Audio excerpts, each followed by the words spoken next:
So, I'm sure many of you would have read, many of you would have heard, Omar just laid out the case. We are in potentially what's called a middle income trap, where we've come a long way. We've come a long way from where we started, from independence. The issue is, where do we go next? And believe me, we've done very well in the last 30 or 40 years as a country. The basis and the bedrock of that is clearly political stability.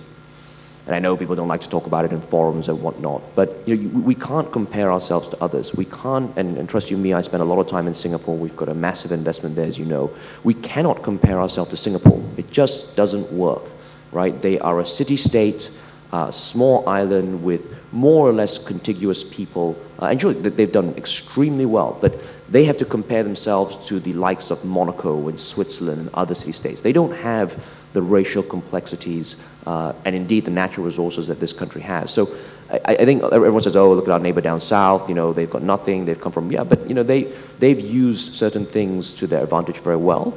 And trusting me again, if you go and talk to a lot of the Singaporeans who live in the heartlands and in the HDB, there is a huge level of discontent in heartland Singapore with the government, because by bringing in this batch of high-earning foreign workers, they've created a huge chasm in society, where if you look at the Gini coefficient of Singapore, it's gone up manyfold. The richer become richer, the poorer become even poorer. And the government has a problem to create jobs for the poor and to actually try and satisfy this discontent. So their model is not entirely perfect, and we would be wrong to compare ourselves with that model.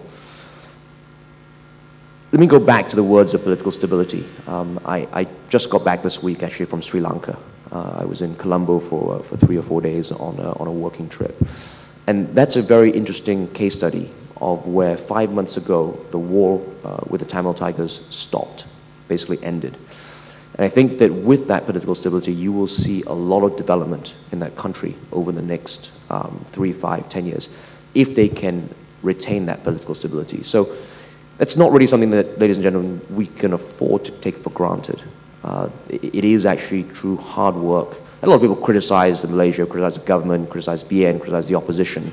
But I think what is important to bear in mind is that that's incumbent upon each and every one to work upon and maintaining this quite delicate racial compact that we have, which has brought us this far. Sure, it's got to be changed, it's got to be tweaked, it's got, certain things got to be done to it, but once you lose that political stability, then people will stop and forget looking at Malaysia for the next, I don't know, 2 or 3 decades. But that's something we can't take for granted. So look, and I think that you also have to bear in mind that many countries have been stuck in the middle income trap for a long time. That's why it's called the trap, right? There are many examples of the world where countries have not been able to progress above and beyond that. So it won't be easy. It's not like we should expect the solution and the answer to be, well, maybe, I don't know, Omar definitely has the solutions, I'm sure, but it's not going to be something that is going to be easy and straightforward. So mistakes will be made, no doubt. There will be wrong policies, there will be wrong, but obviously try we have to. So I think, and every one of you will obviously have a role to play in trying to take us further up the income chain. As I mentioned earlier, we can't take other models of new economic frontiers and try and copy them, because simply the economy, the structure of Malaysia is very different. It's always easier to copy someone else than to try and develop your own model. So we have to develop our own model and our own style and give ourselves the time to figure out what's best for Malaysia. We will always be an export-dependent economy. Let me repeat that. We will always be an export-dependent economy. I don't think we will get away from that. The issue, and I think the importance, is exports to where? So whilst a lot of our manufacturing industries, a lot of our exports have been geared towards what I would call the West, and in particular America, manufacturing electronics and so on and so forth, we now actually have to move pretty rapidly, right, to say, well, actually, what can we supply to India? What can we supply to China? What can we supply to Sri Lanka? So we will always be export dependent. The key thing is, where should we export to?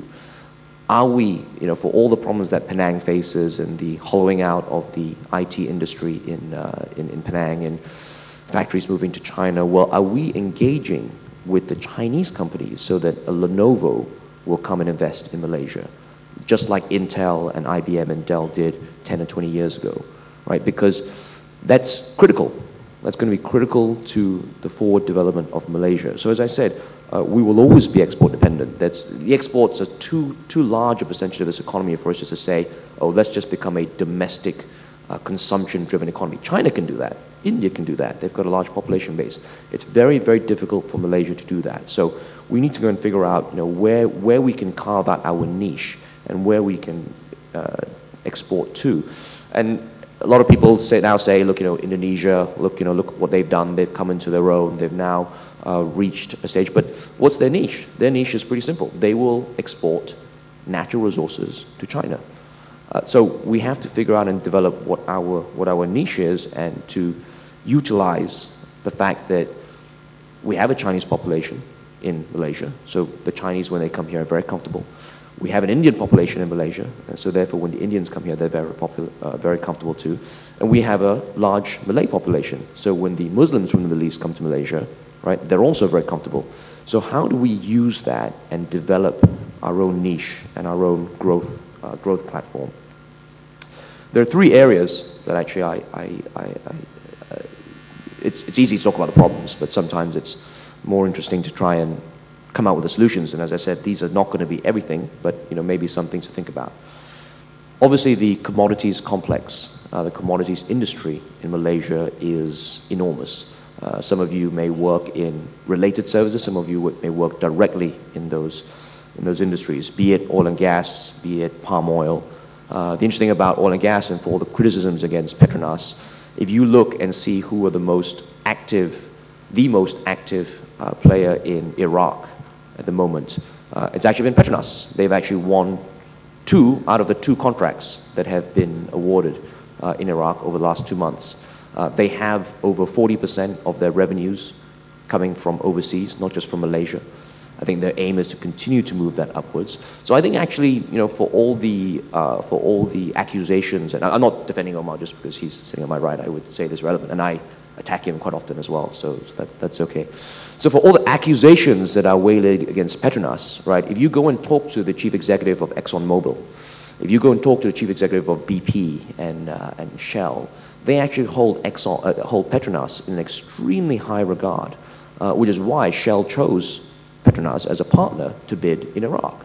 So I think that the oil and gas complex and infrastructure in Malaysia is actually a pretty good one. I don't know very much about it. Maybe that's why I think it's good.